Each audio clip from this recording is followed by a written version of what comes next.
Assalamualaikum warahmatullahi wabarakatuh. Di sini kami kelompok 5 akan membahas tentang kelistrikan dan teknologi listrik di lingkungan. Berikut nama-nama anggota kelompok 5. Kelistrikan dibagi menjadi dua, yaitu ada listrik statis dan listrik dinamis. A. Listrik statis adalah muatan listrik dalam jumlah tertentu yang tetap, diam atau mengalir pada suatu benda, biasanya terjadi karena gesekan. Poin penting pada materi listrik statis: 1. Muatan listrik, 2. Hukum Coulomb, 3. Medan listrik, 4. Beda potensial listrik.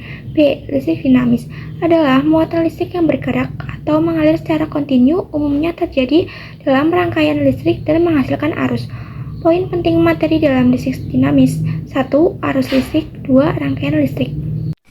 Untuk muatan listrik, itu adalah sifat dasar partikel subatomik, proton dan elektron, yang menyebabkan benda mengalami gaya interaksi seperti tarik-menarik atau tolak-menolak ketika ditempatkan dalam medan elektromagnetik.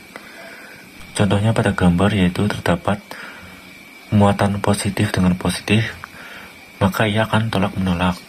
Positif dengan negatif, maka ia akan tarik-menarik. Sementara negatif dengan negatif, maka ia akan tolak-menolak.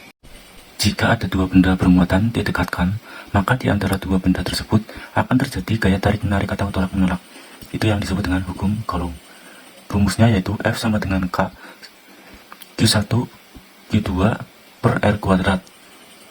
Sementara F adalah gaya Coulomb, K adalah konstanta, Q1 dan Q2 adalah muatan benda, R adalah jarak antara dua muatan. Untuk contoh soal, ada dua benda masing-masing memiliki muatan listrik sebesar 4 dikali 10 pangkat negatif 6 Coulomb dan 6 dikali 10 pangkat negatif 6 Coulomb dan memiliki jarak 2 cm. Tentukan berapa gaya Coulomb yang timbul dari dua benda tersebut. Diketahui itu Q1 sama dengan 4 dikali 10 pangkat negatif 6 Coulomb, Q2 sama dengan 6 dikali 10 pangkat negatif 6 Coulomb. R sama dengan 2 cm diubah menjadi meter sama dengan 0,02 meter. Bedanya F. F sama dengan K Q1 dikali Q2 dibagi R kuadrat. F sama dengan 9,10 Nm kuadrat per Coulomb kuadrat dikali 4,10 pangkat negatif 6 Coulomb dikali 6,10 pangkat negatif 6 Coulomb dibagi 0,02 M kuadrat. F sama dengan 9,10 pangkat 9 Nm kuadrat per Coulomb kuadrat dikali 24,10 pangkat negatif 12 Coulomb kuadrat dibagi 0,0004 M kuadrat. F sama dengan 216,10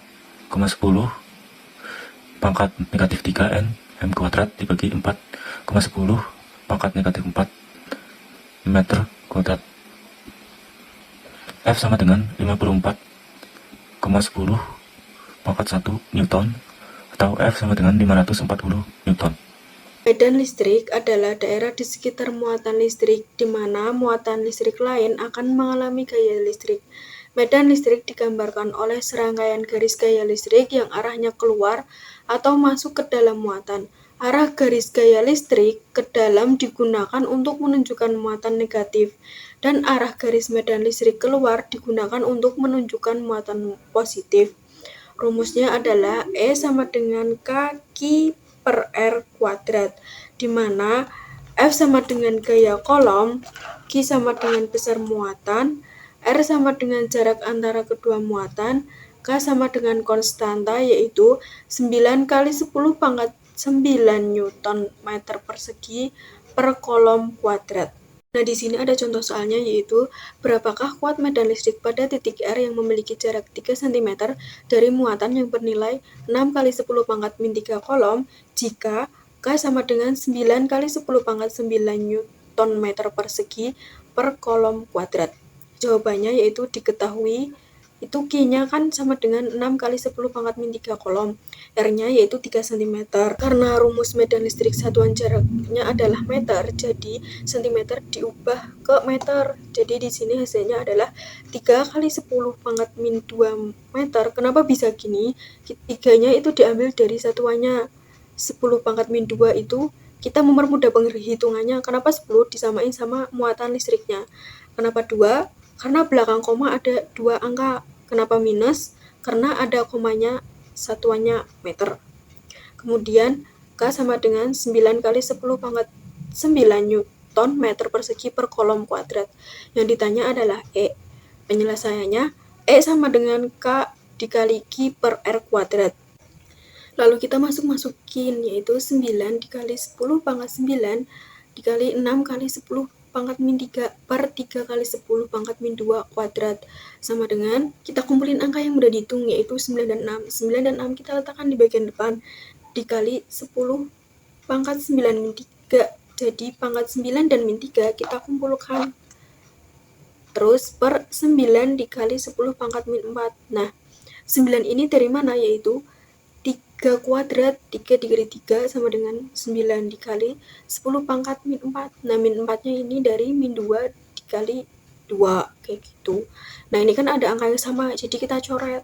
Jadinya sisa sama dengan 6 dikali 10 pangkat 6. Kok bisa jadi 6? Yaitu 9 itu dikurangi 3, jadinya 6 per 10 pangkat min 4.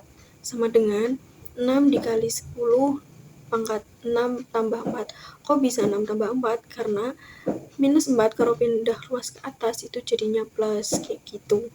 Sama dengan 6 kali 10 pangkat 10 Newton. Selanjutnya ada beda potensial listrik. Di sini beda potensial listrik yaitu perpindahan elektron dari satu tempat ke tempat lain menunjukkan adanya energi listrik dalam muatan tersebut. Nah, di sini rumusnya yaitu V sama dengan W per Q, di mana V sama dengan beda potensial titiknya, W sama dengan usaha yang dilakukan, Q sama dengan muatan listriknya. Nah, di sini ada contoh soalnya yaitu berapakah beda potensial kutub-kutub baterai sebuah rangkaian jika baterai tersebut membutuhkan energi sebesar 60 Joule untuk memindahkan sebesar 20 kolom. Penyelesaiannya diketahui itu W sama dengan 60 Joule, Q sama dengan 20 kolom. Ditanyanya itu V. Jawabnya V sama dengan W per Q. V sama dengan 60 Joule per 20 kolom.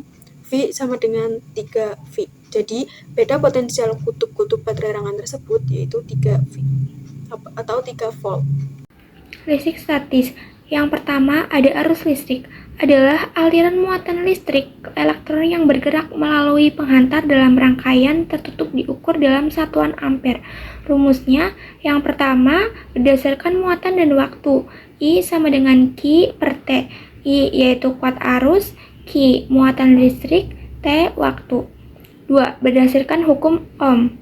I sama dengan V per R, V sama dengan tegangan atau beda potensial, S sama dengan hambatan. Selanjutnya ada contoh arus listrik. Yang pertama, berdasarkan muatan dan waktu. Sebuah konduktor mengalirkan muatan listrik sebesar 20 kolom selama 5 detik. Berapakah kuat arus listrik yang mengalir? Penyelesaiannya diketahui Q-nya sama dengan 20 kolom, T-nya sama dengan 5 sekon. Ditanya I atau kuat arus.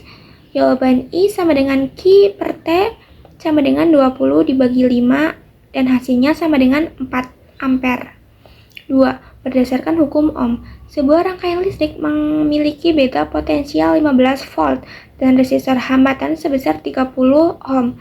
Tentukan kuat arus yang mengalir. Penyelesaiannya diketahui V sama dengan 15 volt, R sama dengan 30 ohm. Ditanya I atau kuat arusnya. Jawaban I sama dengan V dibagi R sama dengan 15 dibagi 30 dan hasilnya 0,5 ampere. Pada rangkaian seri ini, lampu lebih redup dikarenakan total tegangan sumber itu dibagi pada 2 lampu, maka menyebabkan tegangan yang diterima itu kecil sehingga lampu itu menjadi lebih redup. Untuk rangkaian paralel itu lebih terang karena setiap lampu itu mendapatkan tegangan yang sama dengan sumber tegangan.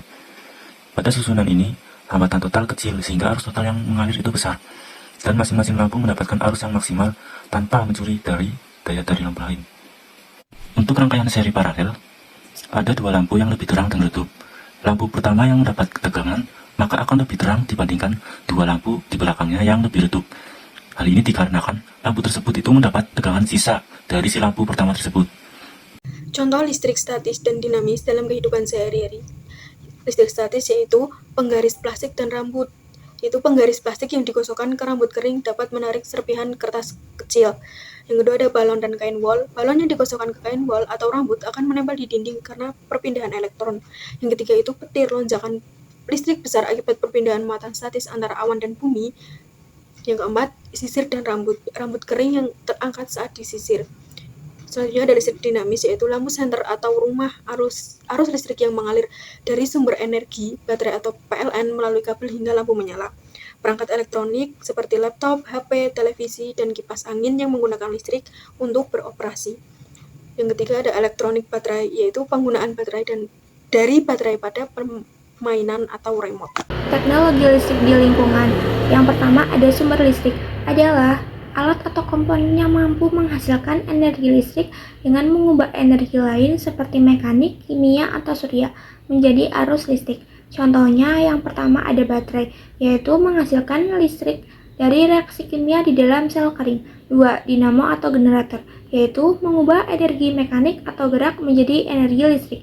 3. Akumulator atau aki, penyimpanan energi kimia yang dapat diisi ulang. Panel surya yaitu mengubah sinar matahari langsung menjadi energi listrik. Pembangkit listrik tenaga air yaitu menggunakan aliran air untuk memutar turbin. Pembangkit listrik tenaga angin yaitu menggunakan kincir angin untuk menghasilkan listrik. Pembangkit listrik tenaga nuklir yaitu menggunakan reaksi nuklir sebagai sumber energi besar. Teknologi listrik ramah lingkungan. Teknologi listrik yang ramah di lingkungan yaitu seperti panel surya, turbin angin, pembangkit listrik mikrohidro, energi panas bumi, atau geotermal. Nah, penghematan energi yaitu ada matikan lampu di ruangan yang tidak terpakai saat siang hari. Lepaskan steker elektronik seperti charger, TV, komputer dari stop kontak saat tidak digunakan. Yang ketiga, mengeringkan pakaian di bawah sinar matahari daripada menggunakan mesin pengering. Yang keempat, mematikan keran saat tidak digunakan. Sekian presentasi dari kelompok 5. Kurang lebihnya mohon maaf. Wassalamualaikum warahmatullahi wabarakatuh.